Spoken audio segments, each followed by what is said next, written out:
Yes hello students, good morning all of you and welcome to the Global World Academy. आज हम लोग यहाँ पर कंप्लीट करने जा रहे हैं पर्यावरण अध्ययन को। पर्यावरण अध्ययन का जो लास्ट एग्जाम आपका हुआ था पीआरटी, उसके कुछ प्रीवियस ईयर पेपर के क्वेश्चंस आज की क्लास में हम लोग यहाँ पर कंप्लीट करेंगे। ओके, जैसे कि लास्ट जो हमारा सेशन हुआ था उसमें हमने 11 मार्च का पेपर स्टार्ट कर दिया था, जिसका शिफ्ट 2 हम लोग यहाँ पर कंटिन्यू करने जा रहे हैं। क्वेश्चन नंबर 15 आपकी स्क्रीन पर है। साथ ही आपका ईवीएस का कंप्लीट कोर्स भी अवेलेबल है। जितने भी स्टूडेंट ईवीएस कोर्स के अंदर इनरोल करना चाहते हैं, आप हमें व्हाट्सअप कर सकते हैं, या फिर अगर आपने ऐप डाउनलोड कर रखा है तो आप डायरेक्टली ऐप के थ्रू कोर्स को यहाँ पर परचेस कर सकते हैं। साथ ही आपकी ईवीएस की क्लासेस दिन में 2 बजे हो रही है। दिन में 2 से 3 आपका ईवीएस का सेशन हो रहा है, जिसमें हम लोग सारी थ्योरी डिस्कस कर रहे हैं, तो उस सेशन को भी आप ज़रूर से अटेंड करिएगा। ओके, स्टार्ट करते हैं अपने क्वेश्चन नंबर 15 से, जिसमें ये पूछा गया है कि EOS-3 Jio imaging satellite is capable of near real time monitoring of. जो EOS-3 यानी कि अर्थ ऑब्जर्विंग सैटेलाइट 3 है, आपको रिसेंट पता होगा, इसका न्यूज़पेपर में भी आया था, क्योंकि 2023 में EOS-7 जो है सक्सेसफुली लॉन्च हो चुका है। अब EOS-8 पर यहाँ पर काम चल रहा है। ठीक है, तो ये डेफिनेटली करंट अफेयर्स का भी टॉपिक है और इसके बारे में हमें पूरी डिटेल पता होना चाहिए। हम लोग इसको पूरा भी डिटेल में समझेंगे।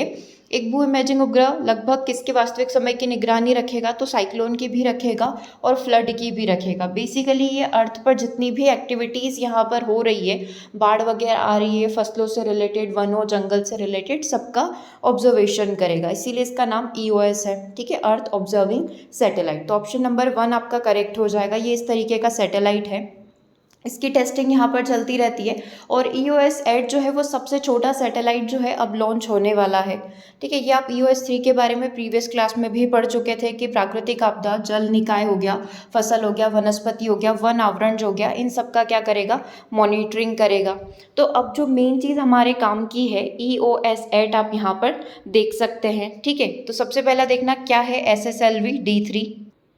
यह भारत का सबसे छोटा रॉकेट है। इसकी ऊंचाई करीब 34 मीटर है। यह अपने साथ 500 किलोग्राम वजनी सैटेलाइट को धरती की निचली कक्षा 500 किलोमीटर ऊपर तक स्थापित कर सकता है। ठीक है, ये जो है हम लोग बोल सकते हैं 500 किलोमीटर ऊंचाई तक किसी भी सैटेलाइट को लेकर जा सकता है। ठीक है, इसका नाम है SSLV-D3 करके। ये काम कैसे करता है? SSLV-D3 रॉकेट से EOS-8 सैटेलाइट को लॉन्च किया जाएगा। ठीक है, इसके थ्रू ये किसी को लेकर जाएगा, तो EOS को कौन लेकर जाएगा? SSLV लेकर जाएगा। ठीक है, लॉन्च किया जाएगा। इसमें 3 पेलोड यहाँ पर रहेंगे। यह पृथ्वी की निगरानी करने के साथ साथ पर्यावरण और आपदा लेखन संबंधी जानकारी देगा।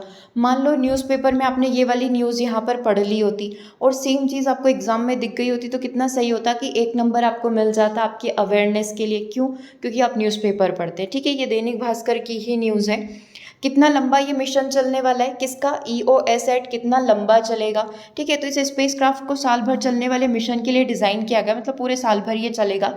ये अपना काम कंप्लीट करता है, पृथ्वी के वायुमंडल में आकर खुद ही जल जाता है। इस प्रकार का ये पूरा इनका प्रोसेस होता है। ठीक है, इसका वजन करीब हम लोग बोल सकते हैं 175.5 kg होता है। यह करीब 420 वोट बिजली यहाँ पर पैदा कर सकता है। ठीक है, पिछला टेस्ट इन्होंने कब किया था? SSLV-D3 EOS-8 मिशन को फरवरी 2023 में small satellite launching vehicle, that is वही अपनी पूरी उसकी श्रेणी है ये, SSLV, PSLV, GSLV, इस तरीके से। ठीक है, कि दूसरी टेस्ट फ्लाइट के सफल लॉन्च के बाद इसको स्टार्ट कर दिया गया है। ठीक है, SSLV-D3 EOS-8 मिशन है क्या? तो इसरो के मुताबिक इस मिशन का मेन मकसद एक माइक्रो सैटेलाइट का डिज़ाइन करना और उसका विकास करना है। मतलब अगर ये बड़ी से बड़ी सैटेलाइट बना रहे हैं तो इनका टारगेट ये भी है कि हम लोग छोटी से छोटी सैटेलाइट कर रहे हैं, जिसकी वजह से छोटे मोटे जो काम होते हैं कि अर्थ को मॉनिटर करना या पर्टिकुलर वेदर फोरकास्टिंग यहाँ पर करना, तो उन सब का काम अगर छोटे लेवल पर हो पा रहा है तो इतना पैसा क्यों खर्च करना। ठीक है, इसलिए ये मिशन यहाँ पर डिज़ाइन किया गया। तो EOS की बेसिकली पूरी सीरीज चल रही है। EOS 1 से लेकर 8 तक अब अपन पहुँच चुके हैं। ठीक है, और ये इंडिया का इसरो के द्वारा बनाया गया सेल्फ मिशन है। ठीक है, तो ये क्वेश्चन क्लियर हो गया। एक क्वेश्चन मैंने आपको होमवर्क के लिए दिया था कल की क्लास में। निम्नलिखित में से कौन सा चंद्रमा पूर्ण चंद्र ग्रहण पर दिखाई देता है? Which of the following moons appear on the total lunar eclipse? कौन सा दिखाई देगा चंद्र ग्रहण पर? आपको ध्यान होगा ये हमने पढ़ा था कुछ 9 तारीख का जो सेकंड शिफ्ट था उसमें हमने सारे मून के जो टाइप होते हैं, ब्लड मून हो गया, ब्लू मून हो गया, है ना, तो वो वाले अपन ने मून पढ़े थे। तो उसी से रिलेटेड पूरा ये क्वेश्चन है कि एक मून हमको चंद्र ग्रहण पर दिखाई देगा, कौन सा दिखाई देगा, ब्लड मून दिखाई देगा। अब इसका मतलब क्या होता है वो अपन समझते हैं। ठीक है, पहले अपन मीनिंग समझ लेते हैं, फिर प्रीवियस क्लास वाला क्वेश्चन भी कंप्लीट कर लेंगे। तो बेसिकली आप सभी को पता है पूर्णिमा कब होती है। पूर्णिमा तब होती है जब चंद्रमा का पृथ्वी की ओर वाला भाग सूर्य के द्वारा पूरे तरीके से क्या हो जाता है, प्रकाशित हो जाता है। ठीक है, असामान्य पूर्णिमा के कुछ अलग अलग प्रकार यहाँ पर हो सकते हैं। पूर्णिमा में क्या होता है कि पूरा भाग यहाँ पर जो पृथ्वी की साइड वाला हिस्सा है वो पूरा सूर्य की रोशनी के द्वारा चमकेगा। ठीक है, ये होती है पूर्णिमा, है ना। अब पूर्णिमा जो होती है कुछ अलग अलग प्रकार से यहाँ पर हो सकती है, जिसमें एक पूर्णिमा ब्लड मून होगी, एक पूर्णिमा सुपर मून होगी, एक ब्लू मून होगा और एक होगा हार्वेस्ट मून। ठीक है, 4 प्रकार के मून यहाँ पर होते हैं, इसके अलावा और कोई प्रकार नहीं होता है, ध्यान रखना। अगर वो पिंक मून दे दे या और भी कोई नाम दे दे तो ऐसा और कुछ नहीं होता है। Blood, super, blue and harvest moon यहाँ पर होता है। कभी कभी चंद्रमा लाल रंग में चमकता हुआ दिखाई दे सकता है, अन्य बार चंद्रमा हमें रात्रि में आकाश से सामान्य से बड़ा भी दिखाई देता है। अलग अलग प्रकार होते हैं, थोड़ा सा कलर उसका लाइट डार्क यहाँ पर रहेगा, सामान्य से बड़ा भी दिखाई देगा, छोटा भी दिखाई देगा। तो चंद्रमा खुद से ये सारी चीज़ें नहीं करता है, इसके दिखने में परिवर्तन आमतौर पर सूर्य और पृथ्वी के संबंध होते हैं। सूर्य और पृथ्वी की जो पोजीशन है उसके कारण चंद्रमा हमको बड़ा छोटा इस तरीके से यहाँ पर दिखाई देता है। तो पहला जो ऑप्शन था अपना ब्लड मून वाला, और जो आपका आंसर भी था उसके बारे में बात कर लेते हैं। ब्लड मून का अर्थ है इसकी लाल चमक पर आधारित है ना, क्योंकि लाल चमकता हुआ ये दिखाई देगा, पूरा रेड नहीं होगा, ये जस्ट एक डायग्राम में दिखाएगा, हल्का सा ये रेडिश रहता है। यह ब्लड मून कब दिखाई देता है, पूर्ण चंद्र ग्रहण के दौरान दिखाई देता है। पूर्ण चंद्र ग्रहण के दौरान पृथ्वी, चंद्रमा और सूर्य, पृथ्वी जो है चंद्रमा और सूर्य के बीच में आ जाती है, ये अपना चंद्रमा है ना, ये अपना सूर्य, और पृथ्वी क्या हो गई है, इन दोनों के बीच में आ गई है। इससे चंद्रमा सूर्य की रोशनी से पूरे तरीके से छिप जाएगा। ठीक है, चंद्रमा पर क्या होगा, सूर्य की रोशनी नहीं पड़ेगी। ठीक है, जब ऐसा होता है तो चंद्रमा की सतह तक पहुंचने वाला एकमात्र रोशनी पृथ्वी के वायुमंडल के किनारों से होकर गुजरती, क्योंकि पृथ्वी को तो रोशनी मिल ही रही है ना, और पृथ्वी बड़ी है चंद्रमा के कंपैरिजन में। तो हम लोग देखेंगे कि इस तरीके से चंद्रमा के कॉर्नर्स पर क्या होगा, रोशनी पड़ेगी, किसकी, सूर्य की। किससे टकराते हुए, पृथ्वी से टकराते हुए। ठीक है, तो पृथ्वी के वायुमंडल से हवा के अणु अधिकांश नीली रोशनी को बिखेर देते हैं। ठीक है, क्योंकि पृथ्वी अपनी नीली दिखाई देती है।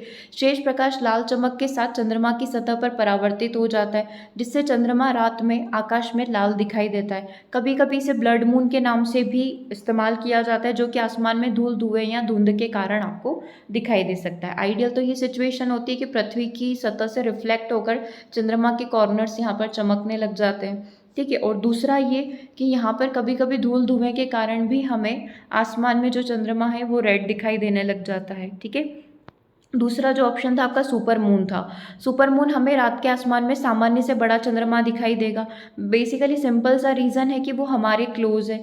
सुपर मून सिर्फ इसलिए बड़ा दिखाई देता है क्योंकि पृथ्वी के थोड़ा सा करीब होता है, पृथ्वी के थोड़ा सा पास ही रहता है, क्योंकि इनकी पोजीशन में एक सिचुएशन ऐसी आएगी जब वो पृथ्वी के नियरेस्ट होगा तो वो आपको बड़ा दिखाई देगा। ठीक है, सुपर मून दरअसल सिर्फ एक उपनाम है जिसे खगोलविद पेरेगियन पूर्णिमा यहाँ पर कहा जाता है। एक ऐसा चंद्रमा जो पूर्ण होता है और अपने चारों ओर अपनी कक्षा में सबसे निकटतम बिंदु पर होता है, दैट इज सुपर मून। अगला देखिएगा ब्लू मून। नीले रंग का कोई चांद होता नहीं है, जस्ट इसका एक नाम दिया गया है। वास्तव में नीला चांद नियमित मासिक पूर्णिमा से थोड़ा डिफरेंट बोल सकते हैं, हल्का सा ये दिखेगा।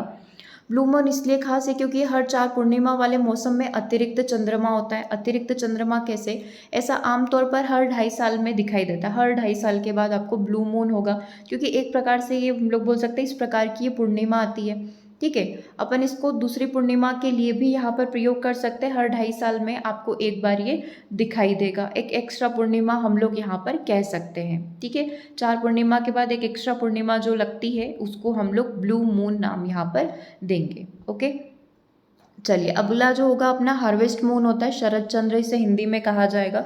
हार्वेस्ट मून शब्द का अर्थ है पूर्ण चमकीला चंद्रमा जो शरद ऋतु की शुरुआत के सबसे करीब होगा, मतलब पहली पूर्णिमा जो शरद ऋतु में आएगी। यह नाम बिजली के जब पहले या बोल सकते हैं पुराने समय में जब बिजली नहीं हुआ करती थी तब किसान क्या करते थे, देर रात तक कटाई करते थे, तो वो पूर्णिमा या चांद की रोशनी में जो है फसल काटते थे, इसीलिए इसका नाम क्या रख दिया गया है, शरद चंद्र रख दिया गया है। चंद्रमा की रोशनी विशेष रूप से जब पतझड़ के दौरान महत्वपूर्ण होती थी, जब फसल सबसे बड़ी होती थी और उनके हार्वेस्टिंग का, फसल काटने का समय होता था। ठीक है, तो शरद पूर्णिमा वाले को हार्वेस्ट मून के नाम से यहाँ पर जाना जाता। चलिए अगले क्वेश्चन के पास चलते हैं। विच कंट्री लॉन्च स्पुतनिक 2 इन 1957? 1957 में स्पुतनिक 2 का प्रक्षेपण किस देश के द्वारा किया गया? यूएसए, रशिया, जापान या फिर इंडिया के द्वारा किया गया? तो ये स्पुतनिक वाला जो है रशिया ने किया था, सोवियत संघ के द्वारा इसको किया गया था, इस डॉग को यहाँ पर भेजा गया था। तो रशिया अपना करेक्ट आंसर हो जाएगा। सोवियत संघ ने 3 नवंबर 1957 को स्पुतनिक 2 को यहाँ पर लॉन्च किया था। यह पृथ्वी की परिक्रमा करने वाला दूसरा अंतरिक्ष यान था और एक जीवित जानवर लाइका नामक डॉग को ले जाने वाला एक प्रकार से पहला अंतरिक्ष यान था। ठीक है, स्पुतनिक 2 जो है कब लॉन्च हुआ था, क्या डेट याद रखोगे? 3 नवंबर 1957 को ये लॉन्च हुआ था। ठीक है, लॉन्च का स्थान क्या था? बैकोनूर कॉस्मोसड्रोम, यहाँ से इसको लॉन्च किया गया था रशिया से। ठीक है, पेलोड लाइका नामक कुत्ते को ही अपने साथ लेकर गया था, है ना, और लगभग 5 महीने तक पृथ्वी के चारों ओर इसने चक्कर लगाया था। ठीक है, 14 अप्रैल 1958 को वापस से पृथ्वी के वायुमंडल में आकर ये जल गया था। ठीक है, स्पुतनिक 2 एक 4 मीटर ऊंचा शंकु के आकार का कैप्सूल था, जिसमें लाइका को सीलबंद यहाँ पर किया गया था, एक केबिन यहाँ पर क्रिएट किया गया था। साथ ही वैज्ञानिक उपकरण, रेडियो ट्रांसमीटर और अन्य सिस्टम भी यहाँ पर लगाए गए थे। ठीक है, वैज्ञानिकों का ऐसा मानना है कि लॉन्च के कुछ घंटों बाद ही लाइका की मृत्यु अत्यधिक गर्मी से यहाँ पर हो चुकी थी। ओके, क्लियर है यहाँ तक? तो ये आपको समझ में आ गया। स्पुतनिक 2 को 1957 में लॉन्च किया गया था और कौन सी कंट्री ने किया था? रशिया ने किया था। अगला क्वेश्चन देखिएगा, चंद्रमा का कौन सा ध्रुव पृथ्वी की छाया में रहेगा? तो चंद्रमा का ऐसा कौन सा एरिया है जो पृथ्वी की शेडो में रहता है, पृथ्वी की छाया में रहता है? ईस्ट, वेस्ट, नॉर्थ या फिर साउथ? तो करेक्ट आंसर इसका जो साउथ वाला हिस्सा है वो हमेशा जो रहेगा अपना छाया में रहेगा। ठीक है, तो which pole of the moon remains in shadow? तो चंद्रमा का कौन सा ध्रुव छाया में रहता है? तो साउथ पोल यहाँ पर रहेगा, उस पर कभी भी सन की रोशनी नहीं पड़ेगी, इसीलिए वहाँ पर गहरे घने गड्ढे हैं। ठीक है, इसका अपन पूरा डिटेल देख लेते हैं, तो साउथ आंसर अपना करेक्ट हो जाएगा। और इस शेडेड एरिया को क्या कहा जाता है? PSR के नाम से जाना जाता है, क्योंकि मोस्टली स्टडी में इस वर्ड का प्रयोग किया जाता है जब भी चंद्रमा का अध्ययन किया जाता है। तो इसका नाम है परमानेंटली शैडोड रीजन। ठीक है, PSR that is permanently shadowed region हम लोग इसको कह सकते हैं। देखना, चंद्रमा के दक्षिणी ध्रुव पर स्थायी रूप से छाया जाने वाला एक PSR जोन होता है, परमानेंटली शैडोड रीजन होता है, जो कभी भी सूर्य का प्रकाश नहीं देख पाता है। तो आपको ध्यान रखना है, चंद्रमा का साउथ पोल कभी भी सूर्य का प्रकाश नहीं देख पाएगा। ये क्षेत्र क्रेटरों के तल में स्थित है और लगभग 2 अरब से अधिक वर्षों से ये अंधेरे में, कभी भी इनने सूरज की रोशनी नहीं देखी, गहरे गड्ढे हैं वहाँ पर। ऐसा बताया गया है कि चंद्रमा के दक्षिणी ध्रुव पर PSR क्यों होता है, मतलब शैडोड रीजन क्यों है? एक तो चंद्रमा की धुरी के कारण भी ये हो सकता है ना, कि चंद्रमा की धुरी सूर्य के प्रकाश के लगभग लंबवत रहती है, तो सूर्य की स्थिति और चंद्रमा का ये वाला हिस्सा हमेशा एक क्षितिज तल में होते हैं, तो कभी भी सूर्य की रोशनी उस वाले हिस्से तक पड़ती नहीं है ना। और इस स्थिति में ना तो कभी सूरज उगता हुआ दिखाई देगा और ना ही डूबता है। ओके, चलिए आगे बात करते हैं। मंगल का पानी अंतरिक्ष में जाने के बजाय अपने आप में फंसा हुआ है। ठीक है, क्या बोला गया है कि Mars water is trapped in its rather than having escaped into the space. हम लोग बोलते हैं पृथ्वी एकमात्र ऐसा उपग्रह है जहाँ पर पानी है, बट रीसेंट स्टडीज बोलती है कि मंगल ग्रह पर भी पानी है ना। पहले तो मंगल ग्रह के बारे में ये बोला गया था कि इस ग्रह पर पानी के अवशेष मिले हैं, पानी यहाँ पर था, लेकिन धीरे धीरे वो क्या हो गया, पूरे तरीके से खत्म हो गया। ठीक है, लेकिन अभी रिसेंट रिसर्च ये बता रही है कि अभी भी मंगल ग्रह पर पानी है, इसलिए आपने देखा होगा मॉम्स और कई सारे मिशन यहाँ पर चलाए गए जो मार्स की स्टडी कर रहे हैं। तो मंगल का पानी अंतरिक्ष में जाने की बजाय, मतलब अंतरिक्ष में उड़ने की बजाय अभी भी मार्स पर है, लेकिन वो मार्स पर कहाँ पर है? समुद्र में है। समुद्र में होता तो डेफिनेटली दिख जाता। ठीक है, क्रस्ट में है, किसी ऑर्बिट में है, या फिर उसके मून में है? करेक्ट आंसर है अभी भी वो उसके क्रस्ट के अंदर है, मतलब तलहटी के अंदर दबा हुआ है। लाइक दिस आप एक इमेजिनेशन अपनी ले सकते हैं, है ना। अभी विजिबल नहीं है, ये चट्टानों के नीचे और इस तरीके से पूरे तरीके से इनविजिबल है, लेकिन है वो उस धरती के अंदर ही। ठीक है, तो बस अभी उस पर यहाँ पर रिसर्च चल रही है। ठीक है, जल्दी पानी मिलेगा तो हम सब भी वहीं जाकर शिफ्ट हो जाएंगे। ओके, चलिए, तो मंगल का पानी अंतरिक्ष में जाने के बजाय अपने आप में फंसा हुआ है। कहाँ पर फंसा हुआ है, इसको यहाँ पर ब्लैंक देना था, है ना। Mars water is trapped in its crust rather than having escaped into the space. Okay, अब समझ में आया क्वेश्चन क्या कह रहा था। देखना, मंगल ग्रह का पानी अंतरिक्ष में जाने की बजाय इसकी पपड़ी में ही यहाँ पर फंसा हुआ है। अध्ययनों से ऐसा पता चला है कि अंतरिक्ष में खोया नहीं है, वो अभी भी इसी ग्रह पर पाया गया है। कई नदियाँ झीलें यहाँ पर अभी भी ऐसी है जिसमें ये पानी है, लेकिन ऊपर इनके एक कवर हो गया, एक लेयर यहाँ पर जम गई है। ठीक है, अब वो वहाँ का स्ट्रक्चर हो सकता है, मिट्टी का स्ट्रक्चर, भूमि का स्ट्रक्चर हो सकता है। ओके, नेक्स्ट क्वेश्चन को देखिएगा। मिट्टी पर मृदा परीक्षण करते समय निम्नलिखित में से किसका मूल्यांकन नहीं किया जाता है? पोषक तत्वों का, कलर का, स्ट्रक्चर का, या फिर एसिडिटी का? ठीक है, जो मिट्टी की अम्लता यहाँ पर होती है, बेसिकली इसका आंसर इन चारों में से एक भी नहीं होना चाहिए था। क्योंकि देखो, जब भी आप मिट्टी, जैसे आपका खेत है, आपके खेत में फसल अच्छे से नहीं हो रही है, तो आप चेक करवाना चाहते हैं कि यार हमारी मिट्टी में क्या दिक्कत है, तो आप क्या करेंगे, उसके अंदर जो पोषक तत्व है उसकी मात्रा चेक करवाएंगे कि पोषक तत्वों की कमी तो नहीं है, NPK तो नहीं डलवाना है, कैल्शियम फास्फेट तो नहीं डलवाना है, काइंड ऑफ, राइट। कलर वगैरह से भी पता चल जाता है, इनका पूरा एक कलर चार्ट आता है कि अगर मिट्टी येलोइश हो रही है, दैट मीन्स कि वो पूरी तरीके से बंजर हो चुकी है। इस प्रकार से पूरा एक चार्ट बनता है मिट्टी के कलर को लेकर। स्ट्रक्चर, मिट्टी की बनावट भी समझा देती है कि मिट्टी बारीक है, थोड़ी हम लोग बोल सकते हैं कि सैंडी है, किस प्रकार की है। ठीक है, और अम्लता स्तर तो एक नॉर्मल है ही से, कि मिट्टी की जो एसिडिटी उसका पता कैसे चलेगा कि मिट्टी अम्लीय है या क्षारीय है। ठीक है, तो चारों ही आंसर के थ्रू हम लोग मूल्यांकन कर सकते हैं। तो क्या नहीं करोगे, तो basically according to this paper इन्होंने करेक्ट आंसर माना है ऑप्शन नंबर बी, जो कि कम्प्लीटली रॉन्ग है, क्योंकि मृदा का एक पूरा चार्ट होता है जिसको एक अलग नाम से जाना जाता है, वो अभी अपन आगे डिस्कस भी करेंगे। अगर ऐसा आप देखें तो अकॉर्डिंग टू मी आप ऑप्शन नंबर 1 कर सकते थे, क्योंकि एक रीज़न है ऑप्शन नंबर 1 करने का, कि पोषक तत्व का नंबर आपको पता नहीं चलेगा कि आपकी मिट्टी में इतनी मात्रा में ये पोषक तत्व है, इतने % ये है। जस्ट एक बेसिक आइडिया आप लगा सकते हैं। ठीक है, क्योंकि इनका लेवल जो रहता है, इनका % जो रहता है, हर जगह सिमिलर नहीं होता है। तो इन चारों में से एक भी आंसर नहीं है। बाकी मैं सबका आपको रीज़न एक्सप्लेन कर देती हूँ। सबसे पहला, मृदा परीक्षण मिट्टी में पोषक तत्वों की कुल मात्रा या किसी विशिष्ट मौसम में पौधों के उपलब्ध पोषक तत्वों की सटीक मात्रा का कभी आकलन नहीं करता है। मतलब आप ये नहीं बोल सकते कि आपकी मिट्टी में कितने % कैल्शियम फास्फेट है, कितने मात्रा में XYZ जो भी चीज़ें हमें चाहिए होती है, जैसे लाइक कि नाइट्रोजन चाहिए, फास्फोरस चाहिए, पोटेशियम चाहिए। ठीक है, टोटल सम नहीं बताएगा, एक एवरेज यहाँ पर वो बता सकता है। केवल ये संकेत मिलता है कि मिट्टी कितने पोषक तत्वों की आपूर्ति कर सकती, मतलब मिट्टी से आपकी फसल को क्या क्या चीज़ें यहाँ पर मिल सकती है। ठीक है, तो अगर वो न्यूट्रिशन के सेंस में आंसर करते तो फिर आप इस वाले लॉजिक को लेकर कर सकते थे। ठीक है, कि टोटल वो मात्रा नहीं कैलकुलेट करेगा कि अभी आपकी मिट्टी में क्या है। मृदा परीक्षण का उपयोग कृषि में यह निर्धारित करने के लिए किया जाता है कि कितना उर्वरक उपयोग किया जाने चाहिए। भू तकनीकी इंजीनियरिंग में मिट्टी की भौतिक स्थिति कितनी है, कतरनी शक्ति कितनी है और विरूपण गुणों को निर्धारित करने के लिए किया जा सकता है। मिट्टी के स्वास्थ्य और गुणों को निर्धारित करने के लिए भी हम लोग मिट्टी का परीक्षण करते हैं। मिट्टी के रंग का आकलन यहाँ पर किया जाता है, वही ना जो कलर वाला है, तो कलर टेस्ट भी यहाँ पर किया जाता है। उस टेस्ट का नाम है मुनसेल टेस्ट। ठीक है, मैं आपको बोल रही थी एक अलग नाम से इसको बुलाया जाता है। तो एक मुनसेल चार्ट यहाँ पर होता है जो मिट्टी के कलर को देखकर बता देता है कि आपकी मिट्टी किस प्रकार की है। ठीक है, तो मुनसेल मृदा रंग का चार्ट एक सूखी मिट्टी के नमूने को कार्डबोर्ड शीट पर फैलाया जाता है और चार्ट रंग पर चिप्स से मिलान यहाँ पर किया जाता है। इससे आपने कभी फर्नीचर वगैरह का देखा होगा, तो आपको कौन सा फर्नीचर, कौन सी प्लाई, कौन सी शीट यहाँ पर लगानी, तो इस तरीके से छोटी छोटी चिप्स लगाई जाती है। तो सेम इसी तरीके से इसका एक पूरा चार्ट यहाँ पर बनता है। जैसे कि मैं आपको कुछ कॉमन एग्जांपल्स यहाँ पर दिखा देती हूँ। अगर मिट्टी वाइटिश कलर की है ना, तो उसमें ये पता चलेगा कि आपकी मिट्टी में लवण या सिलिका की उपस्थिति है।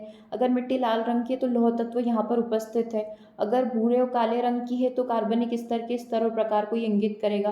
पेल कलर यदि उसका है तो खनिज के निम्न स्तर को इंगित करेगा और बताएगा कि मिट्टी बंजर हो चुकी है। अगर पीला कलर यहाँ पर है तो वो लौह और खनिज मात्रा की अधिकता को बता देगा। ठीक है, और अगर ग्रे कलर है तो खराब जल निकासी वाली मिट्टी को ये इंगित करेगा, जो अक्सर पानी में डूबी हुई रहेगी। तो ये अपना चार्ट होता है जिसके थ्रू, मुनसेल चार्ट जिसे बोला जाता है, जिसके थ्रू आप अपनी मिट्टी का टेस्ट करवा सकते हैं। तो न्यूट्रिशन के थ्रू, एसिडिटी लेवल पर थ्रू, और कलर के थ्रू और स्ट्रक्चर के थ्रू आप मिट्टी का एनालिसिस कर सकते हैं। तो चारों ही लेवल पर हम लोग कर सकते हैं। ठीक है, चलिए अब अगले क्वेश्चन की तरफ चलते हैं। नेक्स्ट क्वेश्चन को देखना, नेक्स्ट क्वेश्चन यहाँ पर क्या कह रहा है।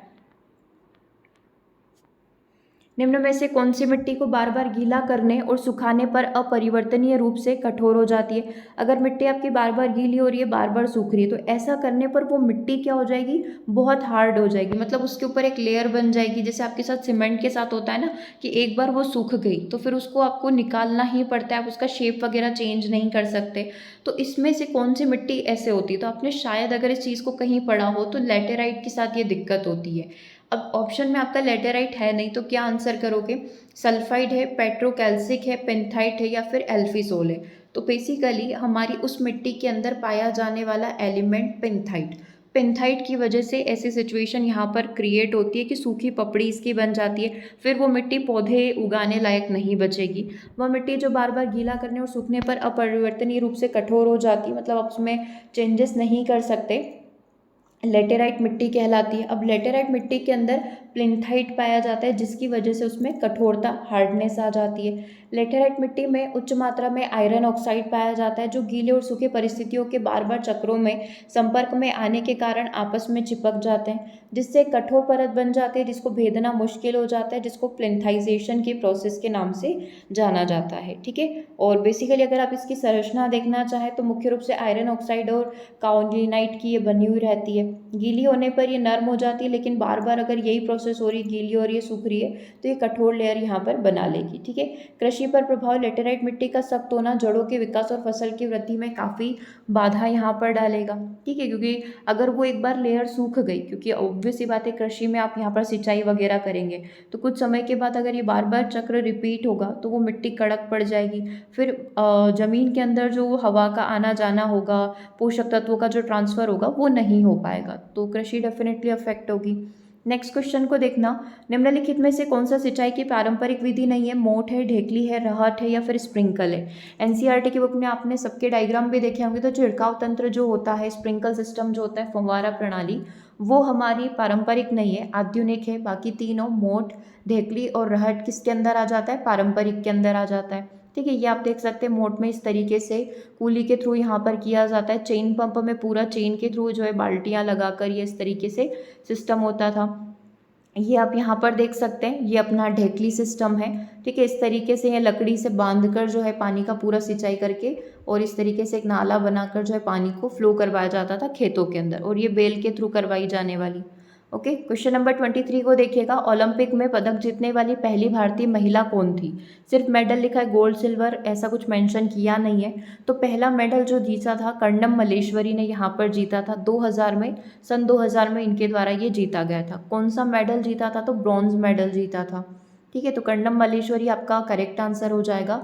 The first Indian woman to win a medal at Olympic was Karnam Malleshwari, a weightlifter who won a bronze medal at the 2000 Sydney Olympic, है ना। 2000 सिडनी ओलंपिक में इन्होंने यहाँ पर 110 केजी में जो है ये जीता था। ठीक है, और 110 केजी में इन द स्नैच और 110 केजी में clean and jerk, total category 240 KG में इनके द्वारा जीता गया था। कौन सा मेडल जीता था? ब्रॉन्ज मेडल जीता था। कौन सा स्पोर्ट था? वेट लिफ्टिंग था। ओके, तो ये आप देख सकते हैं। बाकी पीवी सिंधु के बारे में भी आप यहाँ पर पूरी जानकारी देख सकते हैं, जिसमें बोला गया PV Sindhu become the first Indian women athlete to win 2 individual Olympic medal as she won the bronze medal at the Tokyo Olympic. Tokyo Olympic में इन्होंने यहाँ पर ब्रॉन्ज मेडल जीता था। She had won the silver medal at the 2016 Rio Olympic में इन्होंने silver medal जीता था। तो इनके द्वारा 2 मेडल जीते गए हैं। अगला क्वेश्चन देखिएगा, निम्नलिखित में से किसे सबसे पहले परमवीर चक्र से सम्मानित किया गया था? तो मेजर सोमनाथ शर्मा को यहाँ पर परमवीर चक्र से सम्मानित किया गया था। ठीक है, पीसीवी के नाम से इन शॉर्ट अपन इस चक्र को जानते हैं। ठीक है, तो मेजर सोमनाथ शर्मा को भारत के सर्वोच्च सैन्य सम्मान परमवीर चक्र पीवीसी के पहले से प्राप्त करता थे। 21 जून 1950 को मरणोपरांत उन्हें यह प्रदान किया गया था। ठीक है, जन्म और मृत्यु इनकी आप यहाँ पर देख सकते हैं, 1923 और 1947। सैन्य सेवा, अराकन अभियान के दौरान बर्मा में द्वितीय विश्व युद्ध में इन्होंने अपनी सेवा दी थी। भारत पाकिस्तान युद्ध में श्रीनगर हवाई अड्डे के पास पाकिस्तानी घुसपैठियों को इन्होंने खदेड़ा था। परमवीर चक्र उनकी वीरता और बलिदान के लिए मरणोपरांत उनको प्रदान किया गया था। पीवीसी को दुश्मन की उपस्थिति में सबसे विशिष्ट बहादुरी के लिए दिया जाता है। ये यूनाइटेड किंगडम में विक्टोरिया क्रॉस और संयुक्त राज्य अमेरिका में मेडल ऑफ ऑनर के समान ही है। अगला क्वेश्चन देखिएगा, सहयोगी अधिगम का संचालन करते समय एक शिक्षक की भूमिका क्या होती है, फैसिलिटेटर की या फिर ऑब्जर्वर की। देखो, जब कॉर्पोरेटिव लर्निंग हो रही है तो जहाँ पर टीचर और बच्चे एक दूसरे के सहयोग से मिलकर काम कर रहे हैं, तो वहाँ पर टीचर का जो रोल रहेगा वो क्या रहेगा, फैसिलिटेटर का रहेगा। तो स्टेटमेंट 1 यानी कि ऑप्शन नंबर 1 आपका करेक्ट हो जाएगा कि ओनली 1 यहाँ पर करेक्ट है। ठीक है, ऑब्जर्वर तो तब होता है जब आप किसी दूसरी प्रकार की टीचिंग या लर्निंग यहाँ पर कर रहे होते हैं। सहयोगी अधिगम सब एक दूसरे के सहयोग से सीखेंगे, तो आपका फैसिलिटेटर करेक्ट हो जाएगा। चलिए अगला क्वेश्चन देखते हैं, unplanned lesson of an educational visit, शिक्षा भ्रमण में अनियोजित सबक क्या होता है। तो इसको आप कमेंट करके आंसर ज़रूर से बताइएगा कि इसका आंसर यहाँ पर क्या होगा। ठीक है, कमेंट करके ज़रूर से बताना। इसके आगे के क्वेश्चन हम लोग अपनी नेक्स्ट क्लास के अंदर कंप्लीट करेंगे। ठीक है, बाकी दिन में आपकी 2 से 3 वापस से ईवीएस का सेशन रहेगा, उससे आप ज़रूर से अटेंड कर लीजिएगा। और इसका अलग से प्लेलिस्ट अवेलेबल है ईवीएस थ्योरेटिकल सेशन करके, उन्हें आप विजिट कर सकते हैं। ओके, और यदि कोई डाउट है तो आप ज़रूर से कमेंट बॉक्स में कमेंट करिएगा, साथ ही इस क्वेश्चन का आंसर भी कमेंट करिएगा। ठीक है, जो आंसर सही होगा उसको पिन कर दिया जाएगा। ओके, चलिए, thank you everyone, thank you for joining the session.